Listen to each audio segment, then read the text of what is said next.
Penyidik dari Unit Siber Subdit 5 Ditreskrimsus Polda Sumatera Selatan, Sumsel, atas kasus penistaan agama, makan kriuk babi sambil baca bismillah, akhirnya masuk tahap 2 dengan tersangka Lina Mukherjee. Akhirnya dilimpahkan ke Kejaksaan Negeri Kejari Palembang, Senin, tanggal 10 Juli tahun 2023 pukul 10.30 WIB. Selegram TikToker, Lina Lutfiawati dikenal dengan nama Lina Mukherjee, datang ke kantor Kejari Palembang didampingi tim kuasa hukum.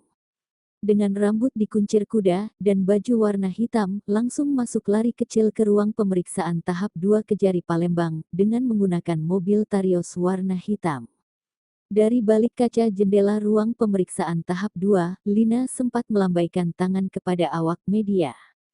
Sementara kehadiran tersangka Lina Mukherjee jadi ajang foto selfie petugas Kejari Palembang dan pengunjung.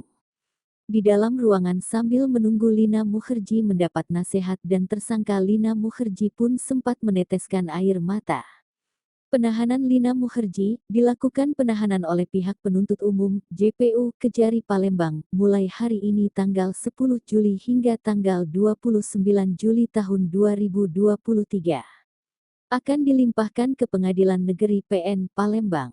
Selama proses hukum berjalan, tersangka Lina akan dititipkan ke Lembaga Permasyarakatan, Lapas Wanita.